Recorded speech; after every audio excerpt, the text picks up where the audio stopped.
okay, light attracts both light and dark, right? You know, there's the statement, light attracts like, and light attracts light, therefore, and that's true.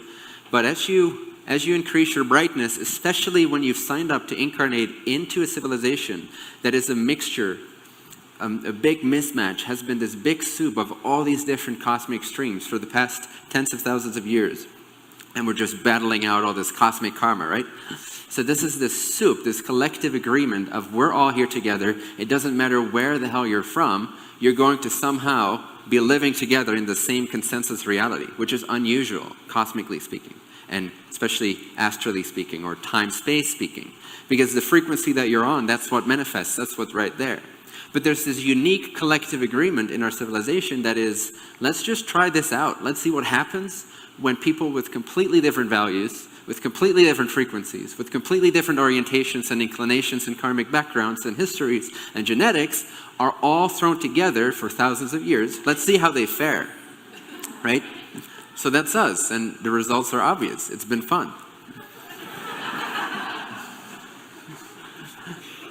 So when you are a particularly bright spot in this confused ocean, if there's a coherence to your stream of consciousness, to your energy fields, and there is an imprint for you to share something valuable that could possibly transform this confusion into harmony, this emits a certain frequency that stands out. Does that make sense?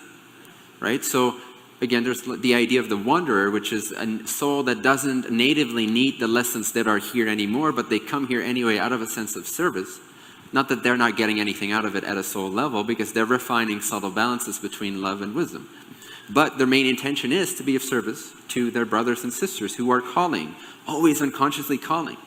If you develop sensitivity enough, you can sense into the collective and you can hear a million cries within a single second for help, for support, for clarity, right? And so as a wanderer, as a higher density wanderer, a lot of you guys heard that call and you came here and you chose to play this game and you chose to forget. You chose to play the poker game. But there is an imprint there. There is a sort of a shield or a protection or a unique core frequency that stands out from the native population, the native civilization. And it's clearer, it's brighter, and it's here on a service to others oriented mission, if you will, or purpose, or calling. So it has a brightness. Now the brightness attracts both light and dark, which is what we'll be getting into. So the wanderers are high priority targets because of their capacity to make changes and remember quicker about the way this universe works. They don't need as much scientific evidence usually. They are more faith-oriented. Doesn't mean it can get covered up with skepticism, and you need to get rid of that, but their remembrance is very pure. It's very heartfelt. It's very innate to them. And so they're high priority targets because they can establish the new world, the new earth. They can help usher in this new reality, this new collective. So they'll be watching you. They'll be watching literally for these bright spots, these little demo switches that turn up. And every time you have a realization that's profound, that penetrates the veil of your consciousness, that helps you remember who you are, why you are here, and that sets you on this path with great dedication and inspiration and service to others, boop, they check their radar and it's like, oh, location here, vibration there, person that, and they'll come and hang out for a bit, you know? In such subtle ways that you usually don't notice it. And because it's so subtle, I want to shed some light on this. It can also be not so subtle, you know? Like when someone comes to pick up Corey and just walk into his house, obviously that's not so subtle.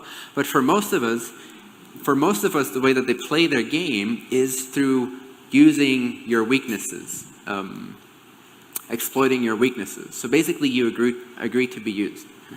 So, I mean, this has been with me for all my life. As a child, I had just all kinds of OCD symptoms like tics, and like I would make sounds and there'd be just so much pressure on my system at once because I felt this drive and also I felt this opposition that I was playing with as a child. Like my leg would like go a different direction and I couldn't control my body.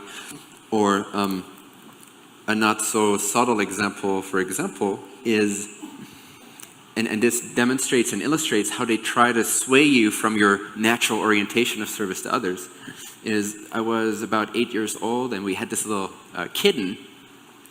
And at the time I didn't know what was going on. I didn't know about these influences. I didn't have the words or the concepts for them, right?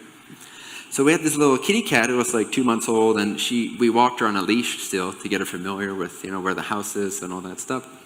So at some point, I remember I had her on this leash. I was in my yard. I just came back from walking her, and something took over my body, or so it seemed, and there was this prickly bush right here. So I just watched myself for about 20 minutes. She would run out of it, and I would pull on the necklace and land her right in the prickly bushes, and she would run. And I saw my body do this, and I was crying, but I couldn't stop myself. Just something took hold of my body. And I identified with that, which is their idea, which is their intention, that you start to either be ashamed or you stop doing what you're doing in terms of the light that you're sharing. Many times in the raw quotes, thank you again for your awesome, this is perfect pre-work, they'll go after your social organizations, or you as the head of that social organization. They will try to dismantle that system, or they will try to make you experience yourself as a hypocrite or as not worthy of doing so, so that you resign out of your free will. They've got scoreboards. They hang out in sort of fifth density bars and clubs, and they've got these scoreboards, service to self scoreboards, right? It's very hierarchical, even more so on the service to self side. It's very hierarchical? Yeah. So the highest points that they can score is when they make you do something out of your own free will that you think you're doing out of your own free will, but you're basically giving up some expression of your light. Does that make sense? Because that's the best. That's the least infringed. It's the least obvious, and it's the highest level chess game that they can play with you. So what they'll do is they'll mess with your weaknesses. They'll mess with your predispositions, your blind spots, the things that you don't see. And they'll manipulate it in such a way, and they'll pour this dark energy into exacerbating these particular emotions, belief systems, or doubts, or confusions, so that you will actually start to accept these things as your own insights. Does that make sense? That's the most powerful way. Now, it can become grosser, more gross, like someone like Corey, for example, who in my perspective has a position that is more immediately influential. They'll risk some of their scoreboard points, or they'll send their minions after him to be more upfront, to really threaten him in his face, simply because of the sheer sensitive nature of this. And it can actually decrease the scoreboard on the minions, so to speak, the lower density, the fourth density service to self-oriented beings, but they have to obey the higher order if they wish to maintain that. But the highest way to mess with you is to have you not know that they're messing with you. So, and you wouldn't believe, all of you have had this influence in your life at one time or another, whether you remember this, know this, are able to contextualize this or not. So you don't have to assume that necessarily, but that is my perspective, that is my estimation. So, let's see. If they can't go after your weaknesses, or even if they can, they'll go after your partners, or whoever you're closest to in that moment. Have you ever noticed anything along those lines? You want to raise your hand? Ever been suspicious, you're not quite yourself right now? And often they try to get to your weaknesses through stimulating them in a certain way that they're not really conscious enough to shield. And so they'll respond in a certain way. They get into this funk, and you get into this communicative funk, and you feel like, what the hell is going on? I'm not myself, you're not yourself, let's break up, right? Bingo, scoreboard, yay, they broke up out of their own free will. They chose to break up, or they chose to do this, or they chose to hit each other, or they chose to abuse each other, when that's not the native frequency or intention between these two beings at all. You follow? Does that make sense? Cool. So be aware of the psychic relationship games as well, and your partner's weaknesses. Wherever you're not aware of what you are, or who you are, you're not able to really control that or be as aware of that. But this is why they're your friends, you see. Accelerated learning comes through these experiences because they show you exactly where your weaknesses are, and you can make yourself impermeable to them. You can make yourself, you can eternalize, immortalize yourself. You can transcend these things. Without them, it would take you lifetimes. So utilize these dark spots, and make friends with them, because, which brings me to my last point, just quickly, being loved by their target is the most annoying thing to a service to self entity.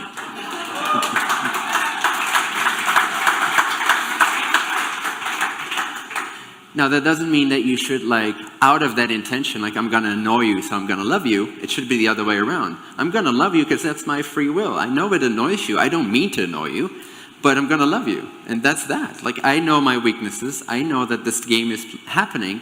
And absolutely, thank you so much. Thank you so much for showing me my weaknesses. Thank you so much for helping me integrate and transcend my shadows, because I feel so much more fulfilled, so much more capable, so much more powerful. I really, actually love you. You're one of my best friends. None of my physical friends have ever done this for me. Thank you so much. Hariom Tatsat.